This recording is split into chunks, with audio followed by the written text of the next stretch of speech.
చేసుకోవచ్చు sir. Ready sir, ready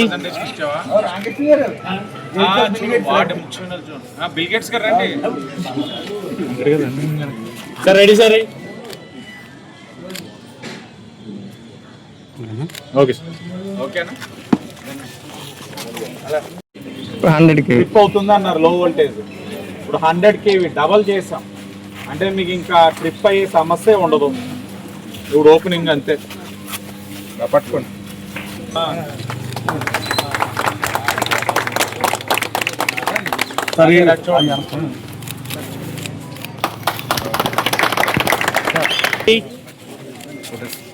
okay sir. ఇది ఎప్పుడు పెడుతున్నారు? వర్కే నడుస్తుంది తెలుసు కదా. 55 లక్షలు తీసుకొచ్చాను ఎమ్మెల్యేగా, గుడి అభివృద్ధికి తీసుకుంటాం. సదరం ఉందా?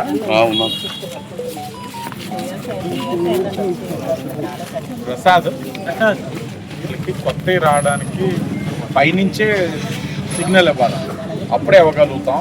60K డిఎంఎంట్ వచ్చి పెట్టచ్చా?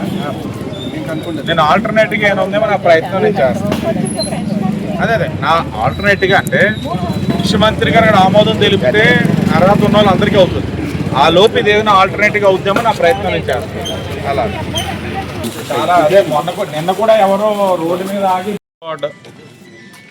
మొన్న మన వార్డులో మన ఆదిరెడ్డి కార్యక్రమంలో భాగంగా తిరుగుతున్నప్పుడు 40 kV ఏదైతే ట్రాన్స్ఫార్మర్ ఉందో ఇక్కడ లో వోల్టేజ్ సమస్య ఉందని చెప్పి స్థానిక ప్రజలు చెప్పడం, వారం రోజుల్లో 40 kVని 100 kV కింద అప్గ్రేడ్ చేసి ఈ రోజున 100 kV ట్రాన్స్ఫార్మర్ని ప్రారంభోత్సవ కార్యక్రమంలో పాల్గొనడం జరిగింది. నాతో పాటు 33వ వార్డు కూటమి నాయకులు, స్థానిక ప్రజలు, అధికారులు అందరూ కూడా పాల్గొనడం జరుగుతూ ఉంది. ముఖ్యంగా ఎలక్ట్రికల్ డిపార్ట్మెంట్ సిబ్బంది అందరికీ కూడా వారం రోజుల్లో 40 kV నుంచి 100 kV పనుల్ని పూర్తి చేసినందుకు ఎలక్ట్రికల్ డిపార్ట్మెంట్ సిబ్బంది అందరికీ కూడా మనస్ఫూర్తిగా అభినందనలు తెలియజేస్తాం. అలాగే మరొకటిది, ఇక్కడే ఉన్న శివాలయం వెనకాల డ్రైన్ ఏదైతే సమస్య ఉందో అది, అలాగే బుద్ధుడు హాస్పిటల్ నుంచి స్వర్ణ మంజలి జ్యువెలరీ షాప్ ఏదైతే ఉందో అక్కడ ఒక 5 లక్షలతోటి డ్రైన్ చాలా అధ్వానమైన పరిస్థితిలో ఉంది. ఈ 2 డ్రైన్స్కి కూడా ఈ రోజున శంకుస్థాపన చేసుకోవడం జరుగుతూ ఉంది. దానికి అదనంగా మొన్న మన వార్డులో మనాదిరెడ్డి కార్యక్రమంలో భాగంగా దావత్ బిర్యానీ ఆపోజిట్ రోడ్ ఏదైతే ఎరుకులవారి స్ట్రీట్ ఉందో, బత్తుల రాజు స్ట్రీట్, అది 11.5 లక్షలు, అది కూడా శాంక్షన్ అయింది. అది కూడా అతి దగ్గరలో ఒక 1-2 నెలల్లో ఆ పనిని కూడా అధికారికంగా ప్రారంభం చేసుకుంటామని కూడా ప్రజలందరికీ కూడా తెలియచేస్తూ, నేను మొదటి రోజు నుంచి చెప్పేది ఒకటే, ప్రజలకి ఏది అవసరమో కూటమి ప్రభుత్వం అదే చేస్తూ ఉంది. 33వ వార్డులో ఏదైతే శివాలయం ఉందో, శివాలయం ఒక అభివృద్ధికి 55 లక్షలు శాంక్షన్ చేయించిన ఘనత కూటమి ప్రభుత్వం, ఈ శాసనసభ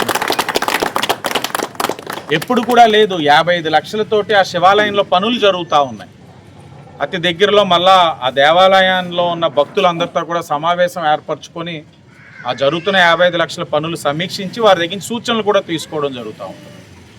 అలాగే ప్రతి చోట కూడా ఉన్న నిధులతో ప్రజలకి ఏది అవసరం, పారిశుధ్యాన్ని ఎలాగ మెరుగుపరచగలం, మంచి మౌలిక వసతులు ఎలా కల్పించగలం అన్న దాని మీదే కూటమి ప్రభుత్వం దృష్టి సారిస్తూ ఉంది.